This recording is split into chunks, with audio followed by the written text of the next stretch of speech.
Ще дигна доста. Така, няма да коментираме, защото е безмислено. Трябва да запазим добрия тон.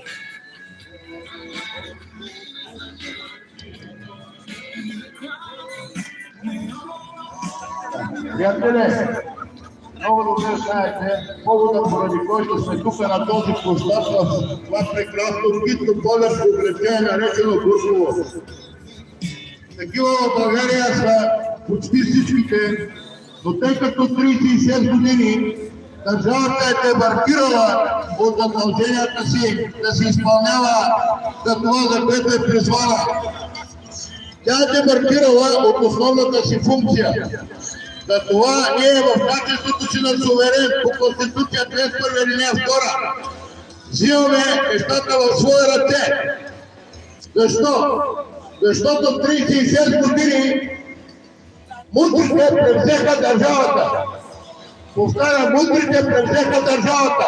И няма оправдание за хората, които са на държавна позиция.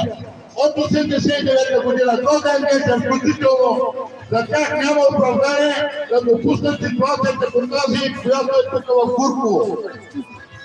Двама човека, един, който е бил кмет на тази хитна малка община и е вземал кметското място ето тук в тази изграда със сина си, както беше името, че му забравихте името.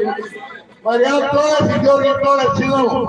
Представете ли си, приятели, този човек е бил в тази сграда 4 години и този човек е бил за лице и за пример на всички останали. За това много малко хора имат сега тук от Гурково. И като ги питаме защо ви няма страхи, господин Тонев, баща и син, дошли сме тук да ви страхуваме и сега ще минеме по цялата община да ви страхуваме и да видите как ще страхуват хора като вас, мудри, ама вие не сте мудри. Ще спестете ден, защото много дела ми завераха вашите колеги, смутаняци, бивши кметове, които упражняват властта си неправомерно. Няма да говорим за политика днеска. Ще говорим единствено и само за правото. И тук сме дошли да подкрепим хората от Гурково, които казаха, искаме помощ. Нали за това сме тук? За това сме да подкрепим хората от Гурково. Приятели, преди 3 месеца бяхме тук на входа на Гурково. Вие знаете от социалните мрежи. По повод на това, че в държавата беззаконието е превзело всички етажи на държавната машина. От най-малката до най-голямата позиция. Като започнем от тези сгради. Тези сгради, които теретействат местните феодали, теретеи, мафиоти. Има изключения. Ние ще ги показваме в социалните мрежи. Но когато попадат по презрението на нас, те стават автоматически герои от социалните мрежи. Така че, господин Тонев, баща и син, тази вечер вие сте герои от социалните мрежи и ще бъдете извернати и вие ще бъдете лицата на срама тази вечер.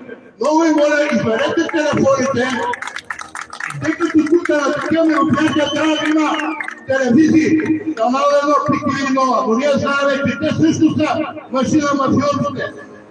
Не чакаме на тях. Благодарение на телефоните и на социалните мрежи, на нашите IT специалисти, ние правим така, че цялата информация да стига до всички вас, до всички нас. За съжаление се информираме през социалните мрежи. Знаете един случай, миналата година, преди година и 3 месеца, на Велинград ние водихме война със същата тази мафия. Вие помните какво се случи там? Един човек, едно семейство и едно стано бяха нарочените. Чували? Година и 3 месеца тази сага още продължава. Там също участва един местен феодал Теридей, кмета на Велинград. Той също се включи в тази кампания. Но благодарение на всички нас, на всички вас, на всички българи, семейство или въпреки трудностите, които все още имат, се държат къщата и се обещали, че в най-скоро време тези рестрикции срещу тях ще паднат. Защо ги намесвам тук? Заради казуса Гурково, защото това е същия случай. Мафия, мафия и мафия. Съгласни ли сте? За това сме тук. Да кажем една страка. и да кажем, че вие, мафиоти, сте обречени. Излизаме с лицата си, с авторитета си, с имената си и ви казваме, пращаме хабер сега на тези, които се канат да вземат властта. Вие, които ще вземете властта, ако не направите така, че местните феодалите идеи да престанат да тормозят местното население, ще обявиме гражданско неподчинение. Това е най-малко, което ще направим. Блокиране на мостове, пътища, ЖП и всички възли. Това сме го правили неведнъж. На 18 май ние блокирахме цяла България, но колко от вас разбраха? Малко, защото машината направи така, че вие да не разберете. Да помнете, на 18 май миналата година 29 точки в България бяха затворени. Тула в Босево, Тула в Бонте, Силистра. Всички до един КПП-та бяха затворени още 20 точки в държавата. Само да бъдат приятели, България беше парализирана. Мафията умря от страх. Каква е силата на народа? Ние не искаме да затварям, защото също участваме като пешеходци, като автомобилисти. Не искаме да пречим за икономиката. Но докато има случаи като Гурково, такива каквито за още в много участия на страната, на нас не ни остава нищо друго, освен да влезем в качеството си на суверен. Още 2 минути изпирам. Защото ние сме добронамерени, нали така, не сме дошли да се пиеме. Но ако искат да видят какво може, ето обръщам се към полицайите и към още една институция, наречена прокуратура. Ако вие не си свършите работата, Господ да не напълниш на тези псевдомафиоти. Така ли, приятели? Защото ще има саморазправа. Те са си позволили саморазправа. Ние сме добронамерени теска. Но следващия път, ако се наложи да дойдем в Турково, ако се наложи да дойдем в някоя община, без значение къде се намира тя, на територията на България, там нещата ще бъдат по други начини. Това ви го гарантирам не само системата на ОВИ-29, непримиримите, гласа на безгласните и партиите, които участват. Този митинг акция е надпартиен, т.е. наше и с участие на партии. Но всички да си знаят мястото. По Конституция вие сте властта и си научите урока. Тези там в униформите полицаи са ваши служители. Тези там в парламента са ваши служители, т.е. наши. И президент е наш служител. Така че, приключвам. Господа властимащи и вие, които упражнявате властта си по Конституция, да помнете, че върховната власт в България се нарича българския народ. Държа България. Господин? Отваря.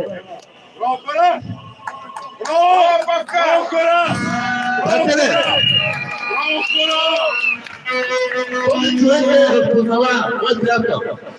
Тези хора няма да го връщаме на партийно мероприятие, но ще ви кажа нещо много важно. Този човек дава напрям към страшно много хора. Това е истински борец срещу мафията и не само през фейсбук на приказки. Той на практика доказва как се бори мафията с действия. Его величество, моя приятел, Павел Семенов. Благодаря ви много. Здравейте, българи! Отново сме заедно на протест. Заедно. Това е защото ние не трябва да протестираме. Ние трябва само да работим, да създаваме труд, работна ръка, да си плащаме данъците.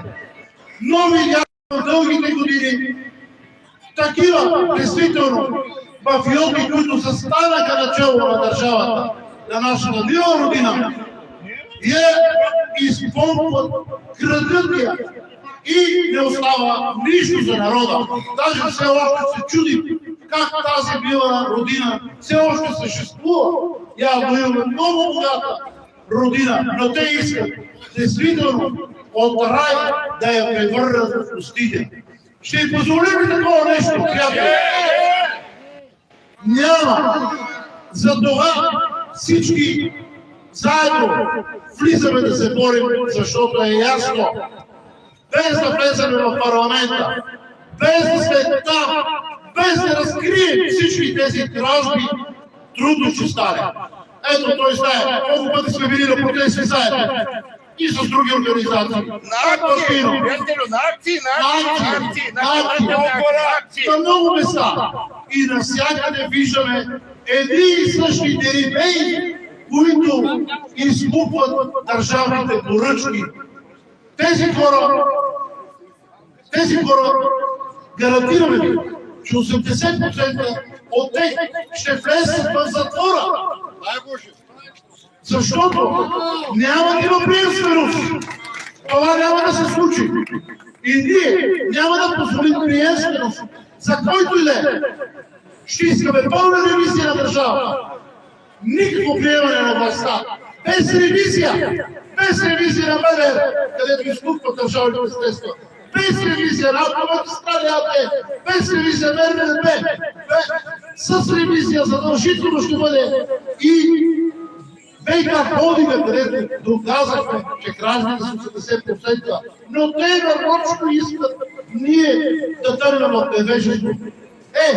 Дойде време и ние, хората от народа, да се дигнем и да кажем, че искаме да си вземем властта и да можем заедно с вас, с хората от народа, с нашите деца, да влезе, да се вземе държавата и да се управлява по съвсем нов начин. Само това е начин. Колко и да ходим, и да блокирам, каквото и да правим, няма да се случи. Виждате Европа гори. Някой каза ли? Виждате какви санкции. Заселени селки. Въглеродни емисии ще ти сложат доктор. Въглеродни емисии ще ти сложат енергетиката. Ето за това не работи Маришкия басейн, който е тук. Без Маришкия басейн ние не можем. Затова не искат и Белене. Затова ни дадоха някакви турки да си затвориме в Козлодуй и блоковете. Това ли е Европа? Това ли е партньорство? Ние сме за Европа. Ние сме заедно да бъдем. Но не ти да ни унищожаваш, а да ми дадеш право да се развива. Някой казва, европейски го правят. Не! Нашите управляващи го правят така, че да може България да тъне в нищета. На поразите, да не би Европа да им казва. Вижте Полша, вижте противотечен продукт, вижте какво производство има, вижте Унгария. Но Бойко Борисов иска така да бъде, иска хората, общините, както тази община, да бъде най-големият работодател и хората да лазат, да се молят за социални помощи за дърва. Те искат ограбени общини, те искат бедни хора. Не! Ние казваме не, стоп! Ние искаме средна класа. И средната класа всички ние заедно ще я изградим. За какво? Ела България, браво! Да, на средната класа. Да живее средната класа.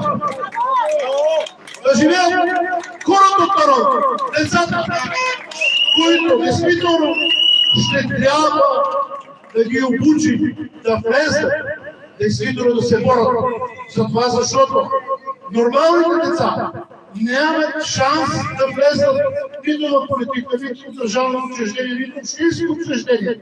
Затова, защото на олигарците децата никога няма да пуснат знаещите, опитните деца, можещите деца, защото те ще ги изместят техните деца и те ще бъдат засечени. Затова ви казваме, на олигарците децата са много по-лоши, отколкото самите олигарци. Но ние имаме план и този план ще го осъществим. Ние имаме план за велика България, да си върне на величието на България.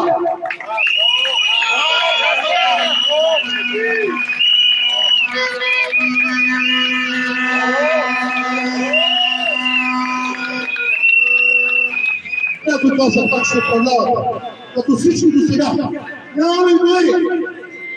Вие отивате там, за да станете по-богати. Аз им казвам да, аз съм капиталист и нормално, но бих казал капиталист и социалист. Защо ще станем по-богати? Защото ще си дигнем брутния вътрешен продукт. В момента 112 милиарда долара, а ние ще го направим на 500 милиарда долара и всеки един човек ще си вдигне стандарта и живота с 5 пъти. Това е самата истина. Ще изградим България отново. Имаме ресурси. Имаме всичко. Нашите ресурси ще работят за България. Не както сега. Нашите ресурси, които не работят за България. Защо ни спират водата? За да може на Бойко Борисов фирмите да внасят зеленчуците и месото на 30 години. Това е самата истина. Иска да бъдем в нищета. Няма да го позволим. Народът става. Как ще управляваме ние? Лесно и просто. Който и да отиде да управлява, има едни прости правила. И това са. До всеки министър трябва задължително да има експерти. Експерти, не такива поведения, които са като Младен Маринов, както виждали ги техните кръци. Не, експерти във всяка една област. И това са експертите, които са вече на 70-75 години, 80 години. В момента ние нападаме тези експерти последно, за да могат да научат действително нашите министри, действително как се случва. Но не само експертите. Трябва да има и хора от гражданското общество, от всички вас, от всички нас там. И тогава вече в петък, на петъчно да си справят и да кажат какво са правили. Поред вас, ще има ли корупция в такъв случай? Не. Ще има липса на такива министри, които са сега в момента. На такъв министър, който сега е в момента.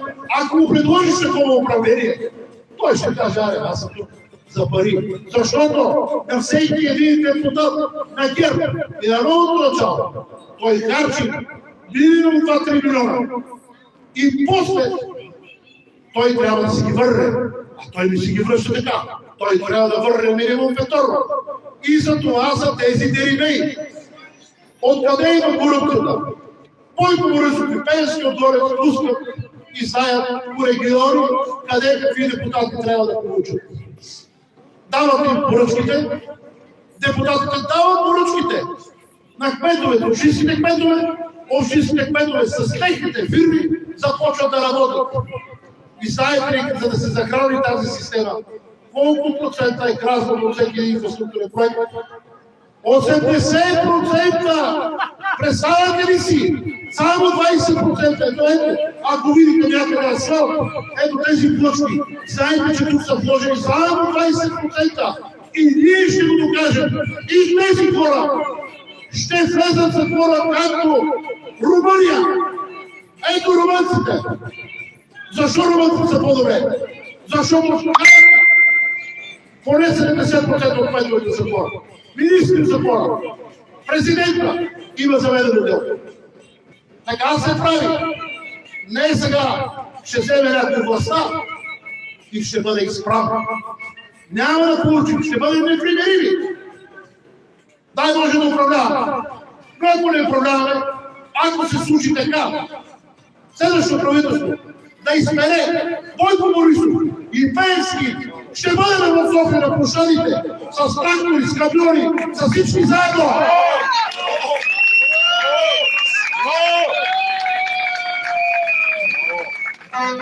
Затова предупреждаваме. Кой и както да вземе властта, той ще бъде контролиран и ще искаме ясните правила с ревизиите, с проверката, да се знае къде отидат тези милиарди. Ето сега имаме милиарди по плана за възстановяване. Къде са тези пари? В Румъния отидаха за напояване канали и за фотоволници на хората на къщите с батерии, както на блоковете, на обществените сгради. А тук отидаха от Иво Прокопов, вижте тук бъдете на пътя, какво казват, ще видите какво нещо е. Вече и на пасищата, забранява пасищата, а на местото на пасищата слагат фотоволници. Какво ще пасеме, бе? Кой ще ги даде крава, ние нямаме хранителен суверенитет. Нарочно, за много да ни държат. Ние обещаваме да си върнем величието, хранителния суверенитет на България.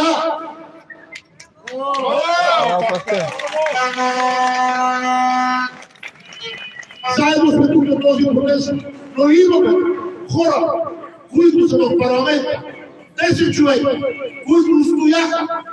Имаме хора в затвора, политически затворници. Те са готови да отидат по-сериозни неща. Но нещо им се разбъркаха картите. Разбъркаха им се картите, защото всеки един му казваме право за разбъркването на картите, както и Обединението имат връзка в това нещо. И те се мъчат, блокираха навсякъде. Всички вие, които сте репелирали, всички ние казваме не, защото вече имаме нетърпимост. Искам да ви кажа, не се страхувайте.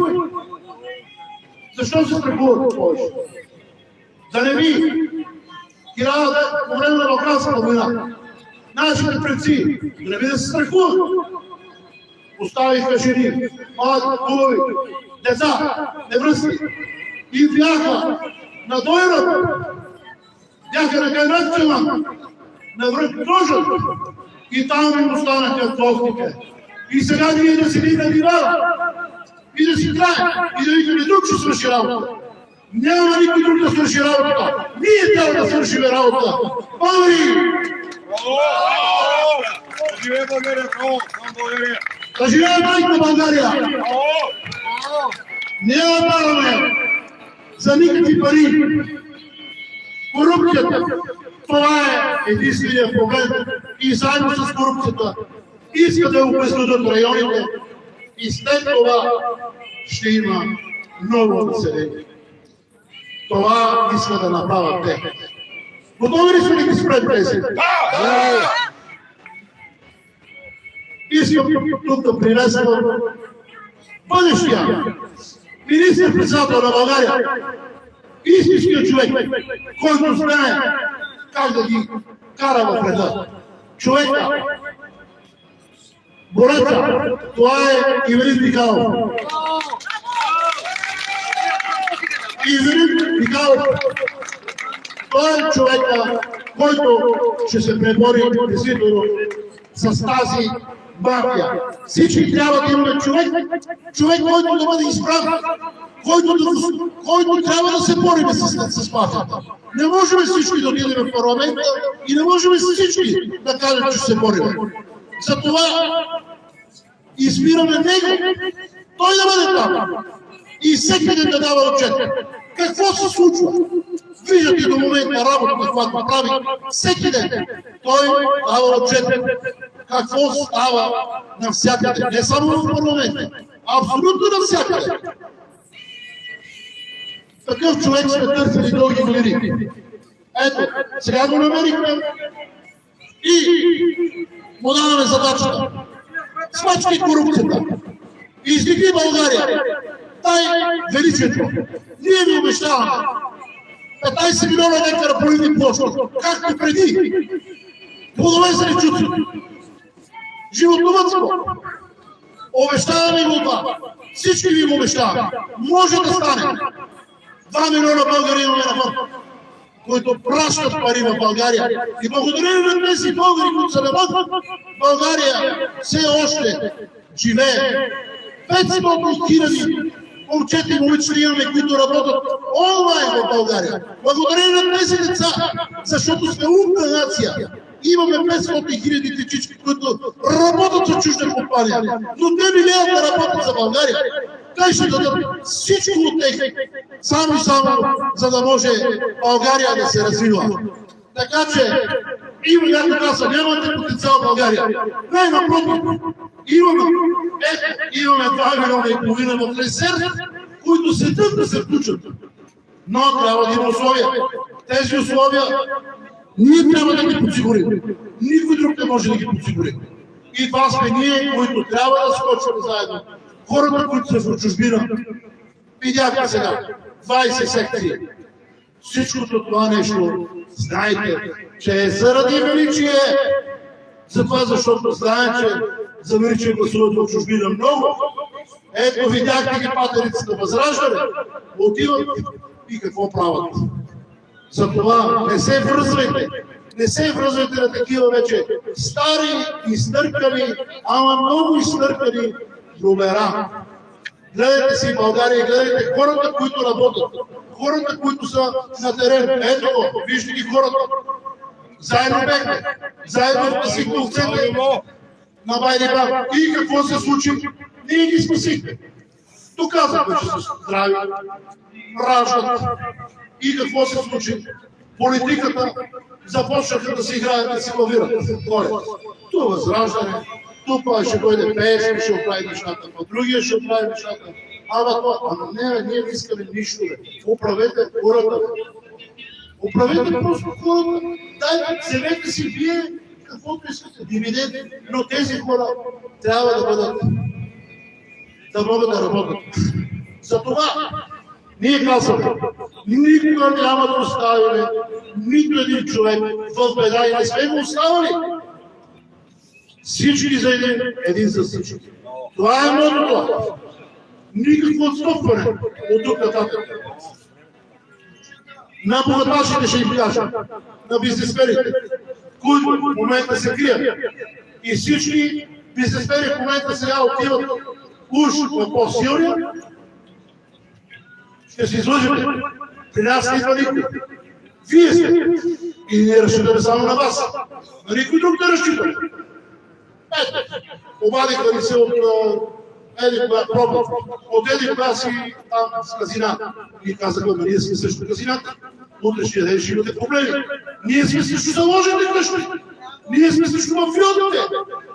Затова по-добре погледно, по-добре без билбордове, по-добре е така, заедно навсякъде. Но утрешния ден да се справим с лице срещу всеки един и всеки един, който е убивал майка България, да го накажем. Очакваме Ивелин Михайлов да дойде тук. Иво! Иво! Иво! Иво! Иво! Иво! Иво! Тази музика не е от нас. Има работа в обединение. Ето, вижте кмета какво прави. Нарочно пуска музиката, за да може, но не може да ни задуши и музика, ни нищо.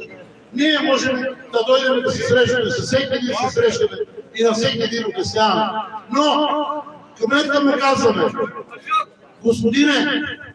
господинчо, разбирам, че ти си сладки паричките, ама с крадени пари не можеш да си гледаш децата на човек. Няма как с крадени пари да си гледаш децата. Утрешния ден се връща това нещо. Рано или късно фактурата ще ти дойде на бюрото и ти ще трябва да си платиш сметката, като всеки един друг мафиот, и то ще платиш тройно. Няма значение. Ако не и твоите деца ще платят, защото и те в момента твоите деца ревестват и намасват от тая цялата сметка. Ивелин Михайлов на сцената. Да го поканим. Той е малко срамежлив. Иво! Иво! Иво! Иво! Иво! Иво! Иво! Иво! Да му дадем кураж, защото срещу такива мафиоти много трудно се работи. Бойко Борисов такива схеми прави, че просто такава схемаджия. Но ние му дадохме, нарисувахме му тук. Браво! Ева! Обединени българи! Работи! Папката като вземе микрофона и той загрява. Защото има какво да каже. Ето тук читалището е на името на един воевода и ние имаме един македонски воевода, който никога не скланя глава пред несправедливостта.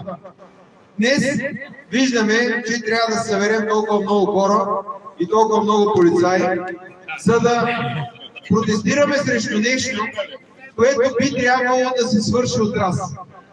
Павел Стоименов го разследват за това дали полива или не. Нощем като партизани ходят от 10 институции плюс 2 коли с полиция ги охраняват само и само да го хванат, че полива незаконно. Че полива, че иска да изкара продукция за българския народ близо до река Дунав. Дали тя минава и заминава река. Няма да казвам колко хора ги дебнат. При мен са стояли по една седмица, спят на бъджи, за да може да намерят някаква неуредица да затворят даден обект. В същия момент, тук е прибит един човек. Пред камери, знае се кои са хората, които са го прибили, рецидивисти, съдени, стрелят по хора, вадят оръжие. Въобще направили една камара бели. Какво обаче е полезното на тези хора? Това са хора, които утре ще купят гласове, това са хора, които поддържат мафията и естествено за тези хора закона не важи. Вижте какво голямо полицейско управление има и ще ви кажа най-вероятно защо тук е такова голямо полицейско управление. Тук е прохода на република. Това е много стратегически проход. Нормално е да има много полиция, които да гледат кой влиза и излиза. Кой влиза и излиза от прохода. Защото този проход е стратегически. Сега, мислите ли, че тази полиция не знае кой живее тук, ако знае кой влиза и излиза? Добре, защо ние трябва да си губим деня, пореден ден, който да се лишаваме от нашите заплати, да се лишаваме от нашето семейство, от внимание, за да идваме и по някакъв начин да подкрепяме хората и населенията, които са оставени на произвола от същата тази полиция. Събрали сме се само нормални хора. Никой от нас не е човек, който ще ходи да буйства, да прави нещо. И въпреки всичко има 50 автомобила и микробуса полицейски с жандармери и всичко да ни охраняват. Буковлък, вчера какво се случва? Буковлък беше като война. Гуми, запалени, хора, орли. Ама кой ще дойде да инвестира в България, бе, хора? Кой ще дойде? Ето сега един инвеститор гледа какво се случва. И нали трябва да има спокойствие? Къде е старото мешаре едно време? Едно време си спомняте. Ако има някъде проблем, мешарето отива си оправа. А сега имаме насъскване едни спрямо други, за да може да имаме средства, за да може да имаме плуване на гласове. Не, че са милионирани, но това е насъскването и парите на Пеевски, който дава на този методик. Значи Бойко е главният виновник, Пеевски е консилиери. Той е слугата. Това трябва да го знаете, че Бойко Борисов е човека, който прави всичко в България. Той е човека, който манипулира, изгражда партии, които уж са опозиционни. Сега, Делян Пеевски не е по-малко за затвора от него, трябва да се заедно. Но Бойко е човек от толкова години, който наистина унищожава страната.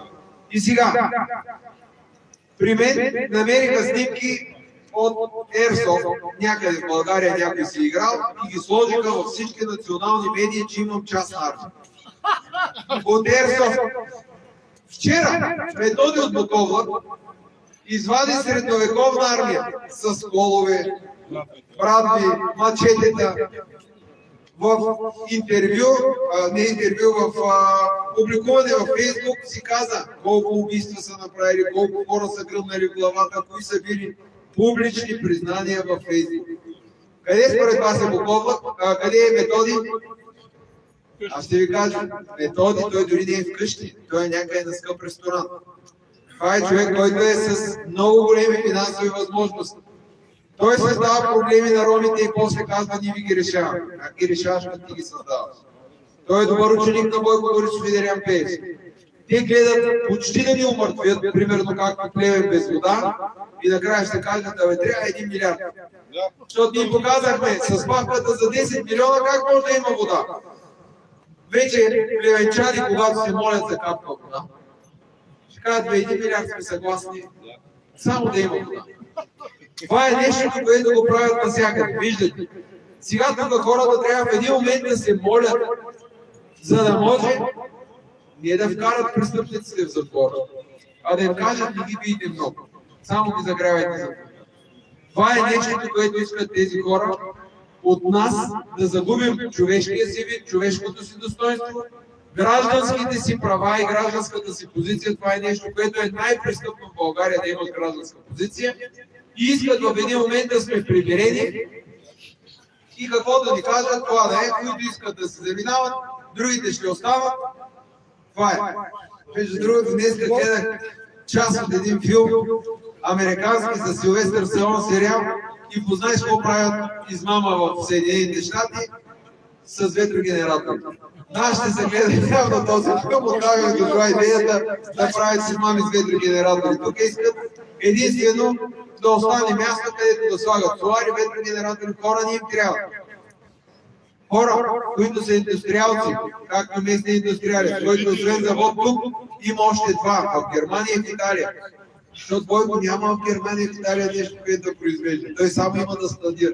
Той праща правителствения самолет в Дубай и използва небостъргачите за сейфове.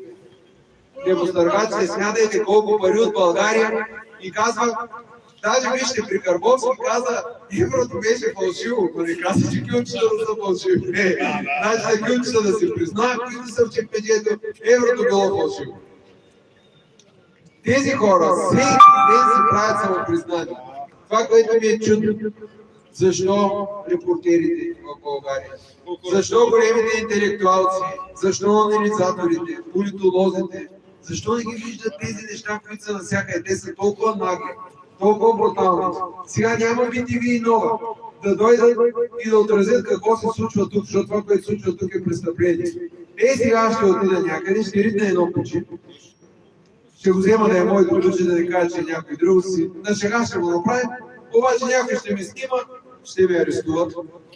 Поне 72 часа ще бъда. После ще ми приложат закона 6 години или между 10 и 15 за насилие над животно и ще го излъчат по всички телевизии. Защо? Защото сме неудобни. И дебнат, дори наистина да я правят истина. Затова първо искам да ви благодаря всички, че сте тук. Ние заедно днеска дадохме надежда на тези хора и показахме, че не са сами. Така че благословите за всички вас, които сте тук, и които подкрепихте вашите братя и сестри. Второ, това, което трябва да правим, ние трябва да сме разпространители на истината. Няма да чакаме повече BTV, Нова и БНТ. Ние ги знаем, че не стават. Те каквото пуснат там, аз знам, че е наобратно. Затова следете, разпространявайте и споделяйте с други хора истината, която се случва в България. Намерете истинските, има много журналисти, които наистина споделят истинската информация и помагат българския народ да знае какво се случва в България.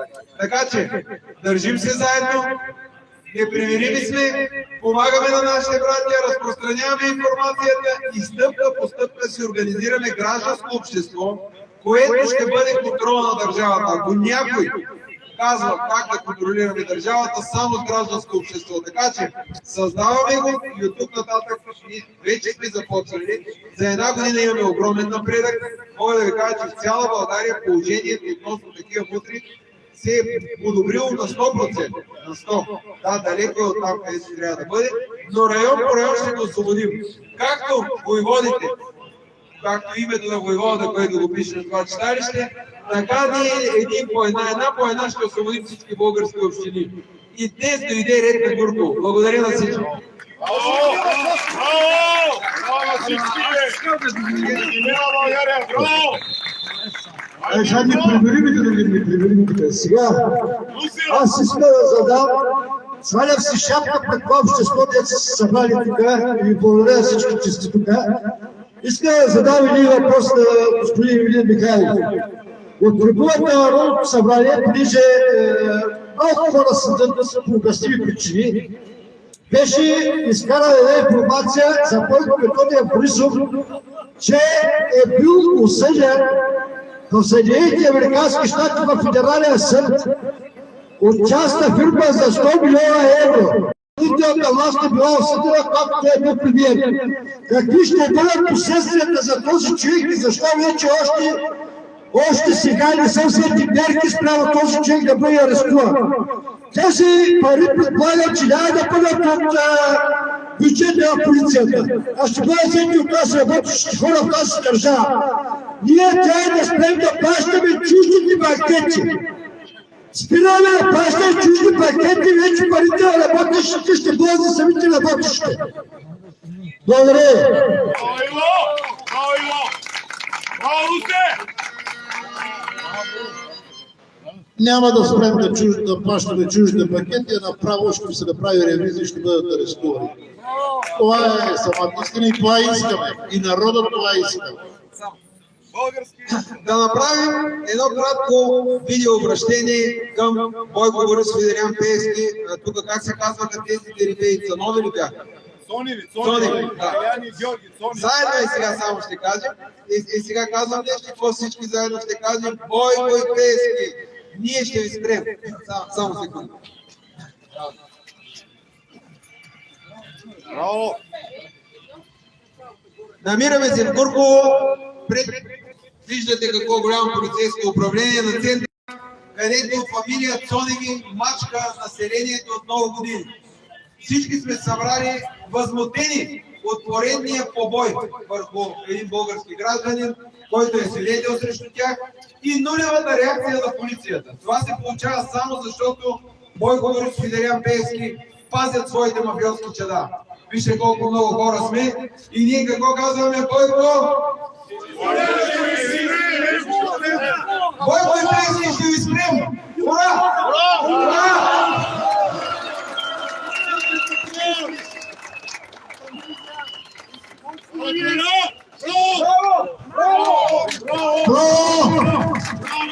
Преди да тръгнем на похода, на автошествието ще изикам един голям българин, мой приятел.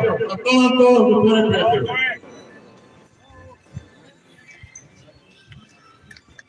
Ево на хора! Българи, тук всички сме се събрали като народ, като истинския български народ, който е непримирим. За момента не е достатъчно гневен, но може и да стане такъв. До край ще бъдем примирени с законите на тази държава, които най-накрая като народ трябва да си ги върнем. Искам да вкарам една доза хумор. Аз направих едно видео преди един час, преди да дойда тук на 40 км пред една изоставена гара до една некачествена ЖП линия с един влак, движещ се с 15 км в час.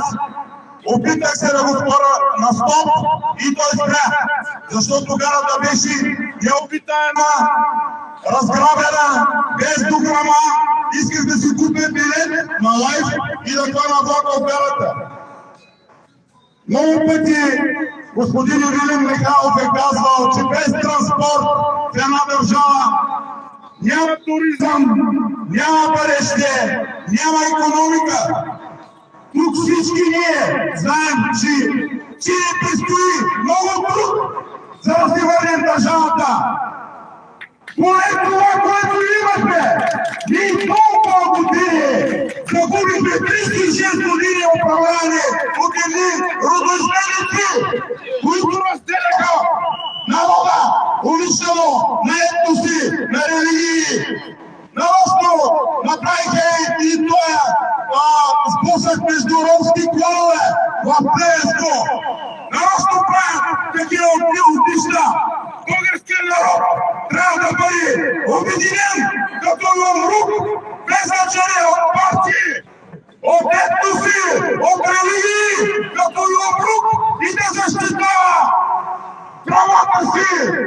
Да няма такива политически затворници, арестувани без никаква причина. Да няма арести, организирани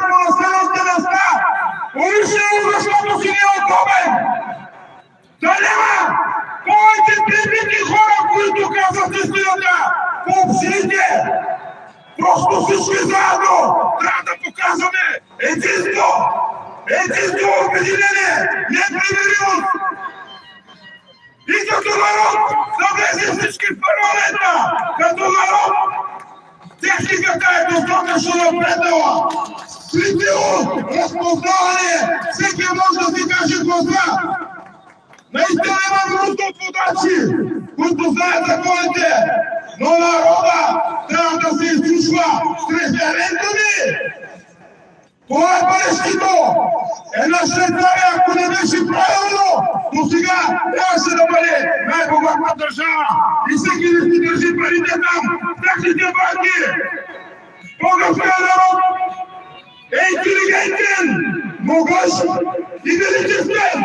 Никой няма да го спре по пътя му към възход да живее България. Благодаря ви!